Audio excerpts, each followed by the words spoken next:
बिस्मिल्लाहिर्रहमानिर्रहीम। बेटा अभी हमने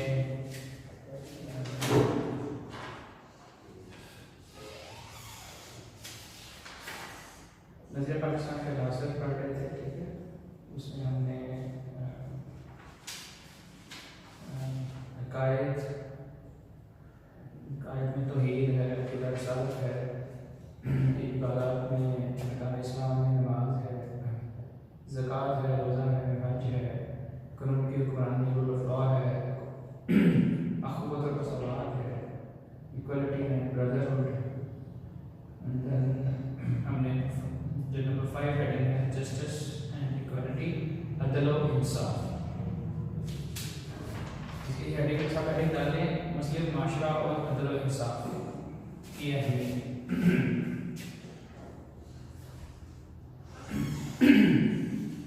अदल और इंसाफ के बगैर कोई माशरा तरक्की नहीं कर सकता।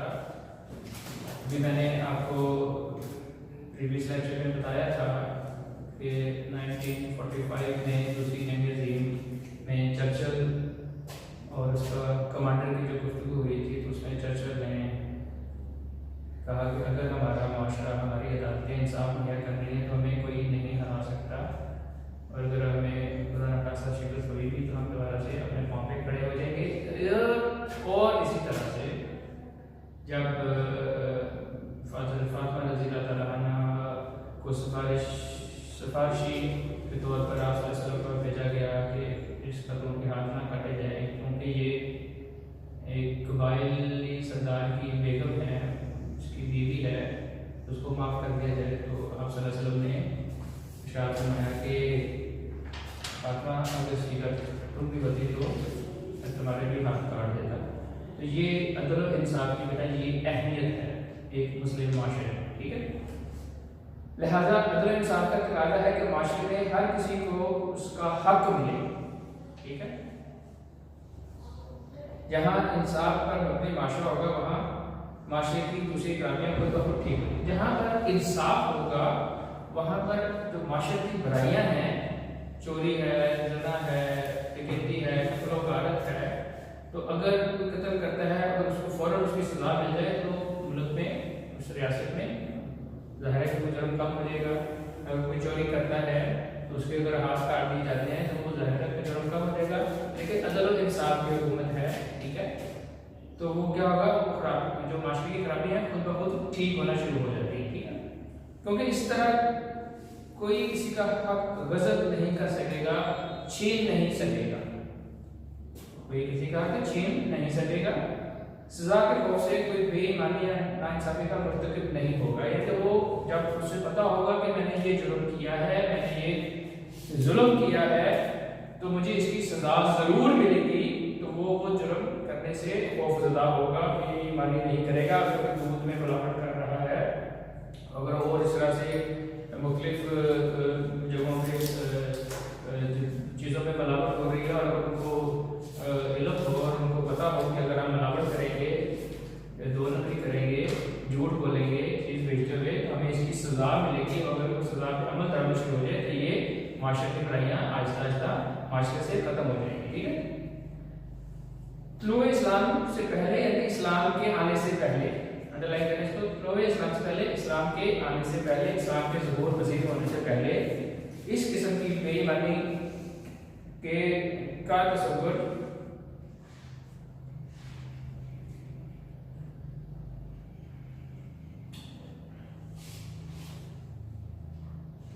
अच्छा, वो कह रहे हैं कि पहले इस्लाम से पहले इस तरह की बेईमानियां, दो नंबरियां, नाइंसाफियां होती रहती थी।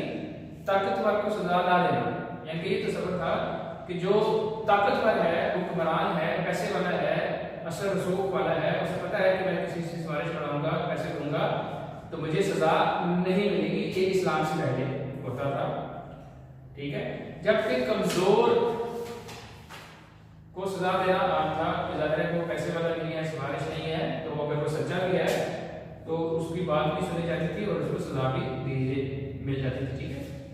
लेकिन इस्लाम के बाद अदल इंसाफ का बोलबाला हुआ कि अदल इंसाफ जो है वो उसके मुताबिक हुक्म बने काम और फैसले होना शुरू हो गए। अदल इंसान की सजा कायम हुई और मुसलमान माशरा माशरे के इंसाफ एक अहम जरूरत बन गया। मुसलमान माशरे में इंसाफ एक अहम जरूरत बन गया, यानी कि इस्लामी माशरे में जो इंसाफ था वो एक अहम जरूरत बन गया। ठीक है, अगला बेटा अदालती निज़ाम की अहमियत। ठीक है, अदल इंसाफ जरूरत तो जिंदगी के हर शोबे में है। अदल इंसाफ की जरूरत जिंदगी के हर शोबे में है। अदल इंसाफ के नफाज को मुमकिन बनाना, इम्प्लीमेंट करना, नफाज करना, उस पे अमल दरामद करना अदालती निज़ाम की जिम्मेदारी है। ठीक है, अगर किसी के साथ कोई ज्यादती हुई है, अमीर है, शरीफ है, तो वो अदालत जाता है और अदालत का दरवाजा खटखटाता है, उससे जाके कहता है कि जनाब ऐसे ज्यादती हुई है, तो फिर अदालत का ये फर्ज है कि वो उसकी मुनासिब तहकीकात का हुक्म दे, और अगर कोई गिल्टी है, कसूरवार है, तो उसको सजा दे। ये इसका काम है, अदालती निज़ाम की जिम्मेदारी है। ठीक है, इस मकसद के लिए अदालतों को आज़ाद होना जरूरी है। यानी कि अंडरलाइन करें, आज़ाद होने से मुराद है कि अदालतें अपने काम करने में आज़ाद होंगी, उनको कोई खौफ नहीं होगा, कोई दबाव नहीं होगा, कोई अमीर आगे, कोई वजीर आगे उन पे दबाव ना डाले कि भाई आप ये फैसला इस तरह से करें, इस तरह से ना करें। तो अदालतें अपने फैसले करने में आज़ाद होंगी।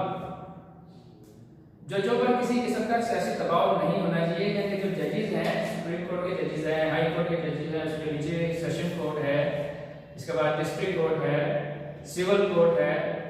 ठीक है, तो बेटा इन अदालतों में जो जजेस बैठे होते हैं वो कह रहे हैं कि इन पे कोई सियासी दबाव नहीं होना चाहिए, यानी ये अपने फैसले बगैर किसी सियासी दबाव के करें, अपने ज़मीर के मुताबिक करें। जो गिल्टी है उसको, कसूरवार है उसको कसूरवार करार दें, उसको करार वाकई सजा दी जाए। ठीक है,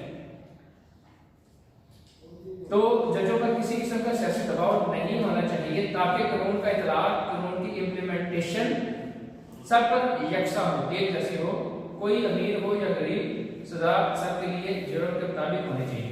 ठीक है, जो जुर्म जिसने किया उसकी सजा उसको मिलनी चाहिए। आप सल्लल्लाहु अलैहि वसल्लम का इरशाद मुबारक का निकालें, आप सल्लल्लाहु अलैहि वसल्लम का फरमान है कि जो कौम अदल इंसाफ को तर्क कर देती है, छोड़ देती है, तबाही और बर्बादी उसका मुकद्दर बन जाते हैं, तो माशरा को गलत और ऐसे तबाह और बर्बाद हो जाती है। आप सल्लल्लाहु अलैहि वसल्लम ने अदल इंसाफ के बहुत से मिसालें छोड़ी हैं जो दुनिया के लिए नमूना है।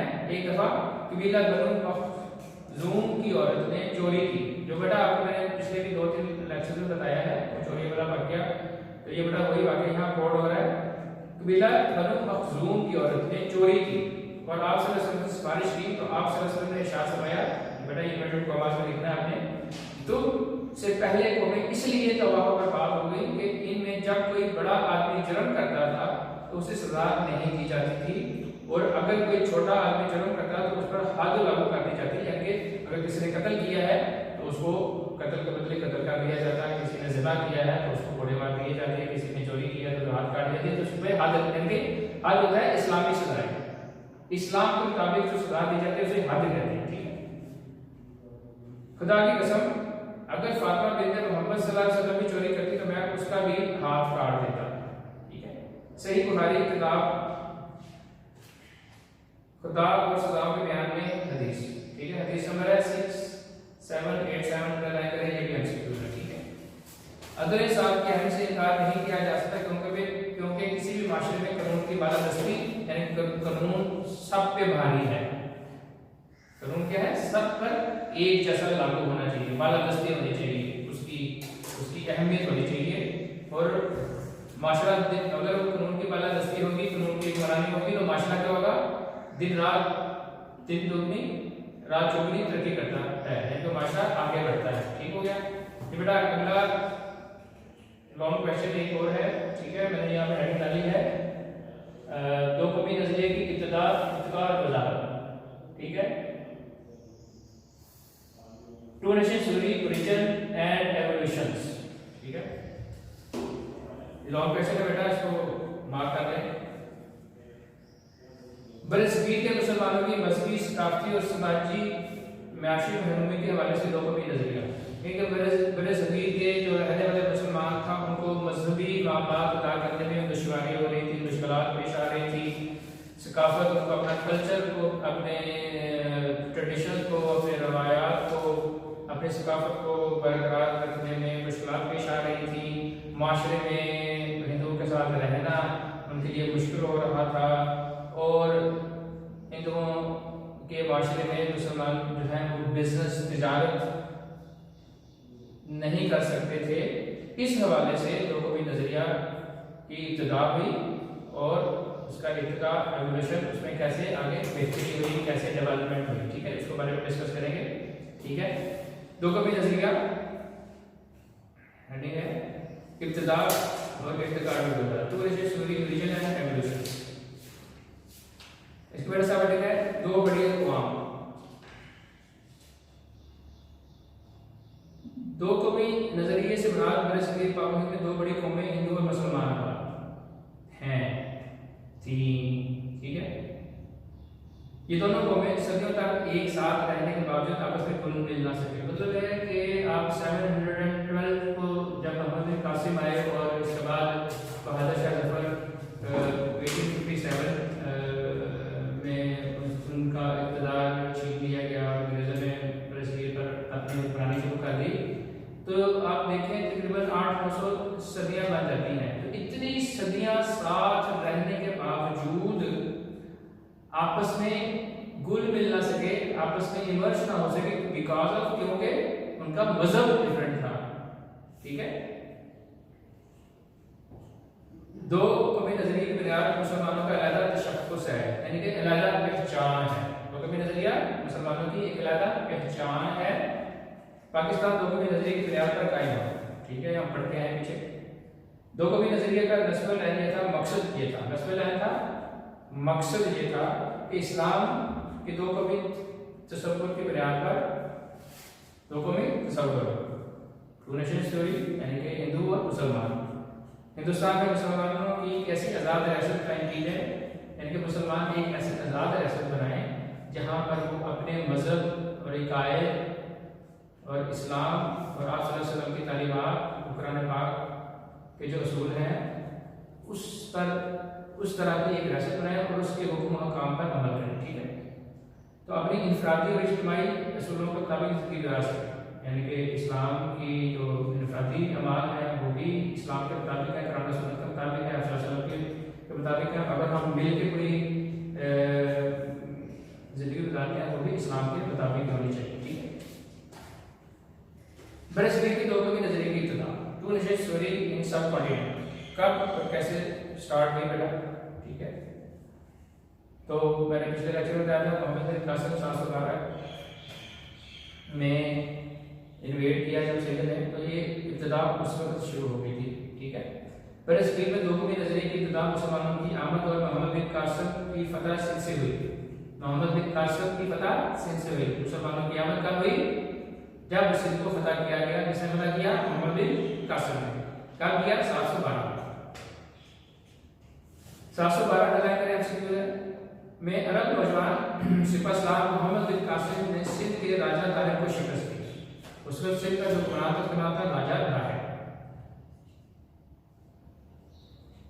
मोहम्मद बिन कासिम के साथ कुछ अरब तबलीग इस्लाम के लिए भी आए, यानी कि वो जो लश्कर आया मोहम्मद बिन कासिम के साथ आया उसमें तबलीगी लोग भी थे जो दीन की तबलीग करते थे, दीन को पहुंचाते थे एक जगह से दूसरी जगह, एक घर से दूसरे घर में, एक शख्स से दूसरे में दीन की तबलीगी करते थे। तो ये लश्कर में ये तबलीगी भी शामिल थे। ठीक है, वो मुस्तकिल तौर पर सिंध और मुल्तान में आबाद हो गए, यानी जो तबलीगी थे मोहम्मद बिन कासिम को वापस चले गए, लेकिन जो तबलीगी थे वो मुस्तकिल तौर पर परमानेंटली सिंध और मुल्तान में आबाद हो गए। मोहम्मद बिन कासिम का हुस्न सलूक अंडरलाइन करें इसको। मोहम्मद बिन कासिम के हुस्न सलूक से, अच्छे सलूक से, अच्छे अखलाक से, रवादारी, बर्दाश्त और इंसाफ, उसने इंसाफ फराहम किया जब तक वो वहां पर रहा। मकामी लोगों को इस कदर मुतासिर किया, वहां के जो लोकल लोग थे उनको बड़ा मुतासिर किया और इसे उतार और देवता समझने लगे कि भाई ये तो हमारा खुदा है। ठीक है, तबलीग करने वालों ने इन लोगों को इस्लामी सीधी सच्ची और तहकीक की राह दिखाई, यानी कि जो तबलीग करने वाले थे उन्होंने बताया कि ये मजहब छोड़ो और असल मजहब की तरफ आ जाओ और मजहब क्या चीज की प्रीच करता है, किस चीज की तबलीग करता है? इस्लाम की सीधी, सच्ची और तौहीद, यानी कि अल्लाह ताला को एक मानना, सच्ची,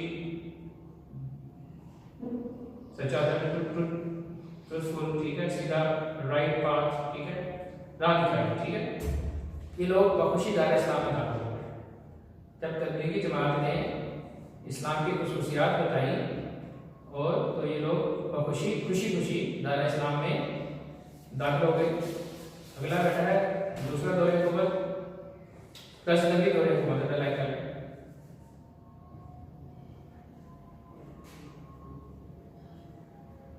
गजनवी दौरे हुकूमत शुरू होता है 1003 से 1006 तक महीद है, यानी कि 1003 से 1206 तक महीद है। सुल्तान महमूद गजनवी ने सोमनाथ का जो मंदिर था यहाँ पर 17 हमले किए, 16 हमले किए, और 17वें हमले में इसने सोमनाथ के मंदिर पर कब्जा कर लिया और वो बुतों को, जो बड़े बड़े माबूद थे, उनको गिरा दिया, ठीक है। इस दौर में मौजूदा पाकिस्तानी इलाकों में फारसी ज़बान ने रवाज पकड़ा और इस्लामी तहजीब के नकूश गहरे छोड़े, यानी कि जो मौजूदा पाकिस्तानी इलाका है यहाँ पर फारसी ज़बान लिखी और पढ़ी जाने लगी, ठीक है। नकुश गहरे हुए। 1206 में अंडरलाइन करें, कुतुबुद्दीन ऐबक ने, ये भी आपसे क्यों है, सुल्तान दिल्ली सल्तनत दिल्ली को बुनियाद बनाया, यानी कि कुतुबुद्दीन ऐबक ने दिल्ली पर दारुल हुकूमत अपना कायम किया। सल्तनत दिल्ली का दौर हुकूमत 1526 तक अंडरलाइन करें। सल्तनत दिल्ली का दौर हुकूमत 1526 तक रहा, अंडरलाइन करें अच्छी क्यों है, जिसमें खानदान गुलामा दीगर हुक्मरान आइटम डाले, ठीक है। खानदान गुलामा, खानदान खिलजी, खानदान तुगलक, सादात और लोधी खानदान ने हुकूमत की, यानी कि 1200 से लेके 1206 से लेके 1526 तक इन हुक्मरानों ने, इन खानदानों ने बरसगीर में हुकूमत की, जिसमें खानदान गुलामा, खानदान खिलजी, खानदान तुगलक, सादात और लोधी खानदान ने हुकूमत की। मुगलिया हुकूमत अंडरलाइन करें इसको, 1526 में ज़हीरुद्दीन बाबर ने मुगलिया सल्तनत की बुनियाद रखी। 1526 में ज़हीरुद्दीन बाबर ने मुगलिया सल्तनत की बुनियाद रखी, जो कि 1857 तक कायम रही, यानी कि बहादुर शाह जफर तक ये मुगलिया सल्तनत रही। मुगलिया दौर हुकूमत में बाबर, हुमायूं, अकबर, शाहजहां, जहांगीर, शाहजहां और औरंगजेब मशहूर हुक्मरान थे। आखिरी मुगल हुक्मरान बहादुर शाह जफर को अंग्रेजों ने 1857 की जंग आज़ादी में शिकस्त देने के बाद रंगून, म्यांमार जिसे आजकल कहते हैं आप, ठीक है, म्यांमार में कैद कर दिया, जहां वो बाद में इंतकाल करके वहीं पे दफन हुए। म्यांमार में अंडरलाइन कर ले बेटा, 1857 में जंग आज़ादी मुसलमानों को शिकस्त हुई और बहादुर शाह जफर को रंगून, एक इलाका है म्यांमार में, ठीक है, वहां पर कैद कर दिया और वहीं पर उन्होंने वफात पाई, ठीक है, वहीं पर दफन हुए। नंबर 2 है बेटा सर सैयद अहमद खान और लोगों की नजरिया। पस मंजर अंग्रेजों के हिंदुस्तान पर कब्जे के बाद जिस शख्स ने सबसे पहले मुसलमानों को अलग कौम करार दिया वो सर सैयद अहमद थे। अलग कौम का तस्वुर, अलग कौम का तस्वुर। जब अंग्रेजों ने हिंदुस्तान में कब्जा किया तो सबसे पहले जो शख्सियत सामने आई वो सर सैयद अहमद खान थे, जिन्होंने एक अलग कौम का तस्वुर किया। सर सैयद खान थे, इब्तिदा में सर सैयद अहमद खान मुतहद्दा कौमियत के हामी थे, क्योंकि सर सैयद अहमद खान क्या थे कि मुसलमानों को, हिंदुओं को एक ही मुल्क में एक ही कौम बनकर रहना चाहिए। पहले वो इसके हामी थे, एक ही मुल्क के हामी थे, एक ही मुल्क में दोनों कौमें इकट्ठे मिलकर रहें, ये उनकी शुरू की सोच थी, ठीक है। लेकिन जब 1857 की जंग आज़ादी के बाद हिंदुओं और अंग्रेजों के करीब हो गए, यानी कि हिंदू जो थे वो अंग्रेजों के करीब हो गए। तमाम की तमाम जो मुश्किलात थी, मुसीबतें थी, जुल्म सितम था, वो मुसलमानों पर होना शुरू हो गया। ठीक है, तो सर सैयद को ये एहसास हुआ कि हिंदू कभी मुसलमानों के दोस्त नहीं हो सकते, हिंदू कभी मुसलमानों के दोस्त नहीं हो सकते, क्योंकि जब बुरे हालात थे मुसलमानों के तो वो हिंदू जो थे अंग्रेजों से मिलकर जाके और कहा कि हम तो ये जंग आज़ादी नहीं लड़ना चाहते थे, तो मुसलमानों ने हमें जबरदस्ती इस जंग में झोंका, हमारा इसमें कोई किरदार नहीं है, इसमें सारा का सारा जो किरदार है, सारा का सारा जिम्मेदार है वो मुसलमान है। तो इस वजह से मुसलमान हैं वो अंग्रेजों के जुल्म सितम का शिकार हुए और अंग्रेजों ने हिंदुओं पर बड़ी खास रायात दी, उनको मालूम बता दिया, उनको नौकरियां दी, उनको जॉब दी, जबकि मुसलमानों पे जुल्म सितम होना शुरू हो गए। ठीक है, अच्छा बेटा इसके हेडिंग डालें उर्दू हिंदी तनाज़ा, तनाज़ा झगड़ा, तनाज़ा क्या है? झगड़ा। 1867 अंडरलाइन करें, एमसीक्यू है।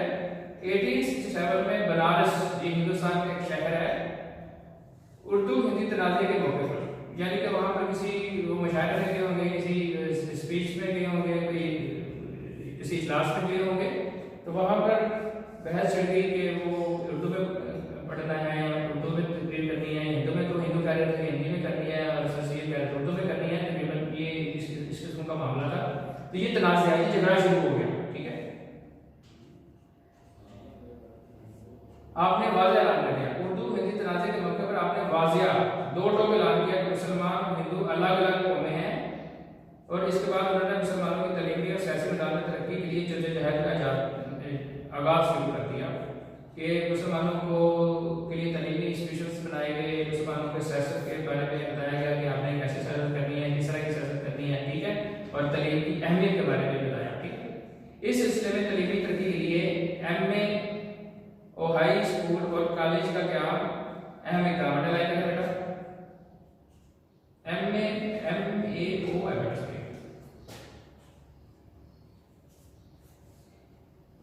इसके लिए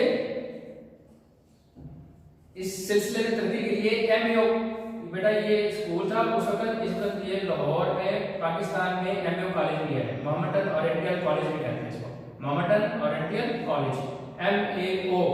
ये पाकिस्तान में लाहौर में ये जो भाटी गेट है यहाँ पर, ठीक है, यहाँ पे दादा साहब का दरबार है, वहाँ पर ये कॉलेज आज भी कायम है। ठीक है, इसका नाम है MAO college, Mohammedan oriental college. School और कॉलेज का क्या अहम इक़दाम थे। ठीक हो गया, यानी कि स्कूल भी था ये और कॉलेज भी था। इस तरह 1885 अंडरलाइन करें, सर सैयद खान ने मुसलमानों को सियासी जमात का कांग्रेस में शमूलियत से मना करके इनकी सियासी तहफ़्फ़ुज़, यानी कि सर सैयद खान ने मुसलमानों से कहा कि भाई आप जो है अपनी एक अलग जमात बनाएं और कांग्रेस की जमात से अलग हो जाए, आप मज़ीद कांग्रेस का मेंबर ना बने। मुसलमानों को मना कर दिया गया, कांग्रेस की ऑल इंडिया नेशनल कांग्रेस की हिंदुओं की जमात थी, इसका मेंबर आप ना बने। ठीक है, और इससे मुसलमानों के सियासी हुकूक का तहफ़्फ़ुज़ किया। इसके बाद सर सैयद ने मोहम्मदन एजुकेशनल कॉन्फ्रेंस का प्लेटफॉर्म मुहैया करके मुसलमानों को सियासी तरक्की के लिए रास्ता हमारा किया। बेटा ये है हाउ टू नो, क्या आप जानते हैं सर सैयद अहमद खान 1817 में पैदा हुए और 1898 में वफात पाई। MCQ है बेटा। ठीक है,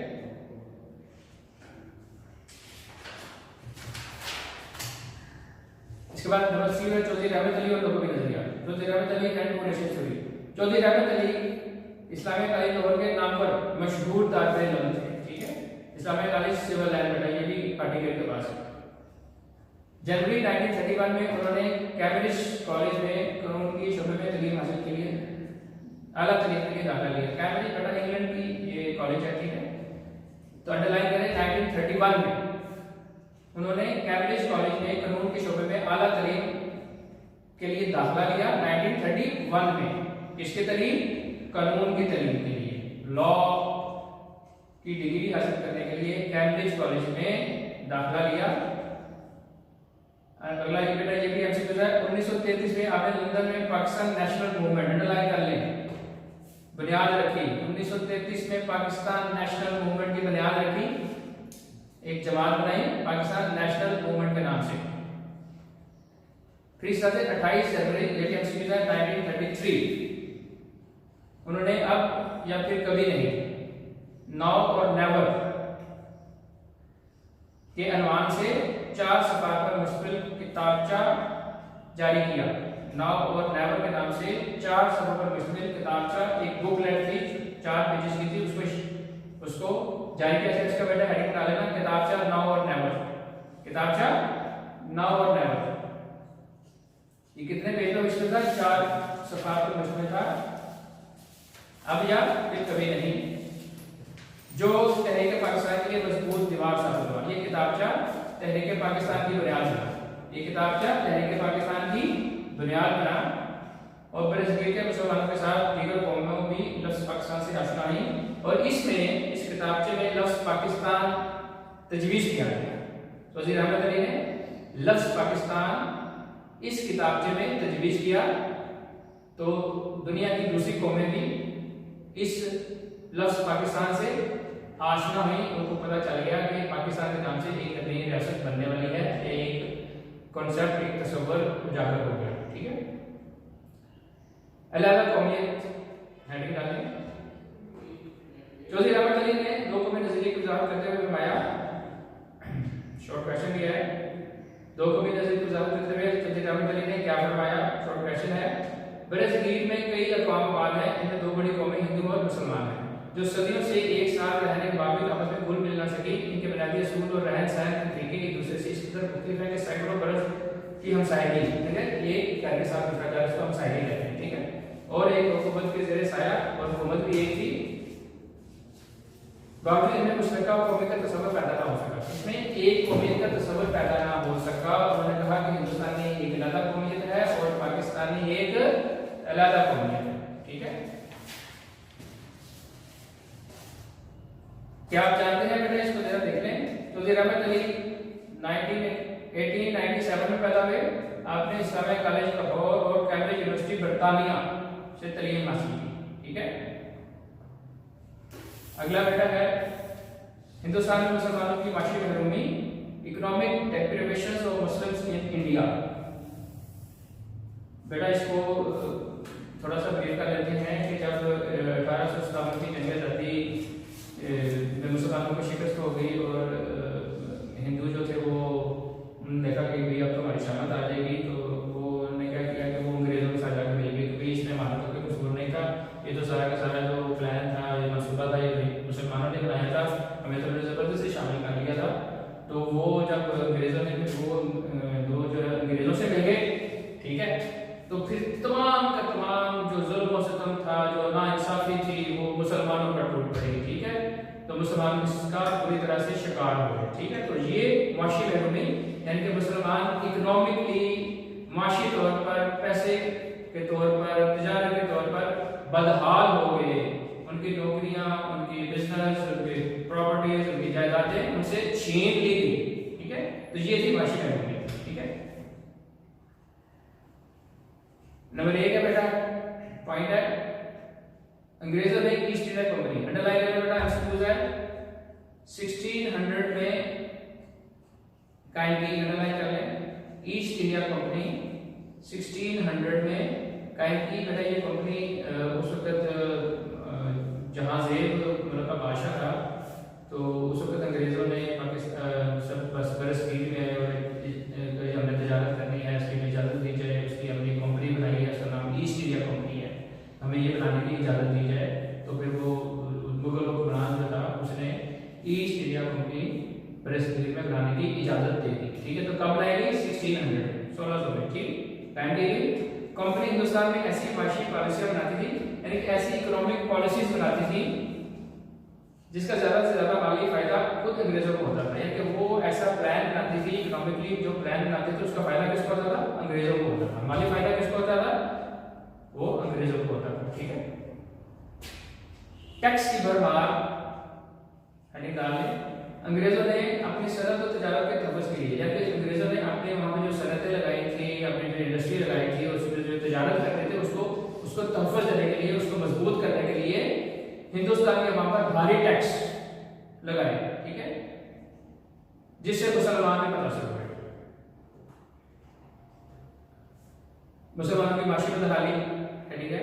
अंग्रेजों ने मुसलमानों को उन तमाम अहदों से हटा दिया जो उनके आबाद के दौर से पास चले आए। मुसलमान जो मुलाजमतें कर रहे थे, जो उनके अजदाद या उनके जो वालिद थे, फिर उनके वालिद साहब थे, फिर उनके वालिद साहब थे, उनका भाई था, यानी कि वो काफी अरसे से वो उन नौकरियों पर बर्चमान थे और नौकरियां कर रहे थे, ठीक है, वो जॉब्स कर रहे थे। तो अंग्रेजों ने क्या किया कि मुसलमानों की वो जो आबाद की नौकरियां थी उनको खत्म कर दिया गया, उसकी जगह अंग्रेजों को अपॉइंट कर दिया, ठीक है। मुसलमानों को नए अहदों से महरूम कर दिया गया और इस तरह मुसलमान माशी तौर पर बदहाली का शिकार हो गए। उनकी नौकरियां छीन ली, उनकी जायदादें छीन ली, उनकी फैक्ट्रियां छीन ली, ठीक है। तो इससे मुसलमान माशी बदहाली का शिकार हो गए।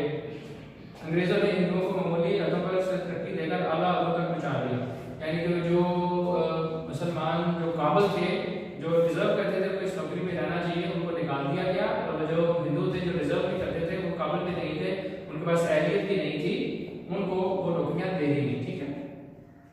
अंग्रेजों ने मुसलमानों की जमीनें छीन कर दूसरी कौम को दे दी, यानी जो उनकी जायदादें थी, जो उनके कारखाने थे, उनकी जो काश्तकारी के लिए जो जमीनें थी, वो अंग्रेजों ने छीन ली और वो हिंदुओं को बतौर इनाम दे दी, ठीक है। मुसलमानों को सरकारी मुलाजमतों से निकाल दिया, मुसलमान जो गवर्नमेंट की जॉब्स कर रहे थे उनको उसमें से निकाल दिया और आइंदा के लिए सरकारी मुलाजमत का इसमें मुश्किल बना दिया कि आइंदा के लिए मुसलमानों को नौकरियां हासिल करना मुश्किल हो गया। सरकारी तौर पर जो गवर्नमेंट की जॉब है हासिल करना मुश्किल हो गया, उसकी जगह हिंदुओं को वो नौकरियां ज्यादा दी गई, ठीक है। अंग्रेजों के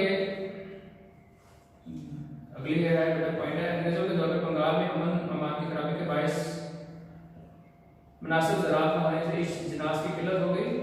बंगाल में अमन अमान की खराबी, आए दिन लड़ाई झगड़े होते रहते थे, तो वो वहाँ पे जो फसलें उगाई गई, ठीक है, जो फसलें उगानी थी वो उस तरह से उगाई ना जा सकी और उससे क्या हुआ कि इजलास में यानी आटे की कमी होगी, इजलास में दालों की कमी होगी, चावल की कमी होगी, किल्लत होगी, कमी हो गई। इन इलाकों में मौजूदा तमाम ज़राई और सनती ज़राए नाकायद हो गए, खत्म हो गए, खत्म हो गए। बंगाल में अगला पॉइंट बेटा, बंगाल में रेशम और सूद, रेशम सिल्क जिसे कहते हैं, सूद बेटा ये जो बोरी होती है, सेवे वाली बोरी होती है ब्राउन कलर की, उसे सूद कहते हैं, ठीक है। बंगाल में रेशम और सूद के कारीगर और ताजर दूसरे शहरों पर चले गए। जाने के बंगाल को बिजनेस नहीं आया तो वो क्या हुआ, उन्होंने दूसरे शहरों में माइग्रेट करना शुरू कर दिया। तो कौन सी सनत खत्म हो गई, रेशम की और सूद की सनत खत्म हो गई। तजारती माल की नकल अमल, यानी कि तजारत यानी कि माल है एक जगह से दूसरी जगह ले जाना, ठीक है। नकल अमल से क्या मुराद है, अपने सामान को गल्ला है या फसल है वो तैयार होती है, गंदम तैयार हो रही है, चावल तैयार, दालें तैयार हो रही हैं, तो जाहिर है को एक जगह से दूसरी जगह लेके जाना तो नकल अमल कहते हैं। तो उसको ट्रांसपोर्टेशन भी कहते हैं। एक जगह से दूसरी जगह ले जाने के लिए जब वो एक शहर से दूसरे शहर जाते थे तो रास्ते में टूल टैक्स होता था, ठीक है, कि भाई तुम एक शहर से हम दूसरे शहर में जा रहे हो, उसका टैक्स अदा करो, ठीक है। तो तजारती माल की नकल होने पर जगह जगह मसूल टैक्स देने में माल की कीमत ज्यादा बढ़ जाती थी। लेकिन जो चीज 50 रुपए की बनी है तो वो टूल टैक्स देने के बाद 100 रुपए की हो गई है, तो चीज महंगी हो जाती थी, ठीक है। जो खरीदार की कुव्वत खरीद से इतनी ज्यादा थी, तो जब वो माल टैक्स अदा करने के बाद आवाम के पास पहुंचता था, तो आवाम के पास वो कुव्वत खरीद नहीं थी कि वो इस चीज को खरीद सके। मतलब उनके पास वो उनकी कुव्वत खरीद 50 रुपए है तो वो बेची जा रही है 100 रुपया, तो वो लोगों के पास कुव्वत खरीद कम हो गई, ठीक है। इससे तजारत मुतासर हुई। इस तरह दूसरे कौम के साथ साथ मुसलमानों को भी नुकसान उठाने पड़े, और लोगों को भी नुकसान हुआ और मुसलमानों को भी नुकसान हुआ। ईस्ट इंडिया कंपनी ने नए टैक्सों के बाईस किसानों पर मसूल, यानी कि जो फसल तैयार होती थी उस पर भी टैक्स लेना शुरू कर दिया, ठीक है, किसानों से टैक्स लेना शुरू कर दिया। ईस्ट इंडिया कंपनी के नए टैक्सों के बाईस किसानों पर मसूल टैक्स की शरह बढ़ा दी, टैक्स बढ़ा दिया। इस तरह अंग्रेजों के हाथों मकामी ज़राअत को सख्त नुकसान पहुंचा। ठीक है बेटा, ये भी टॉपिक खत्म हो गया। चलो बेटा इसको, ठीक है बेटा जी, इसको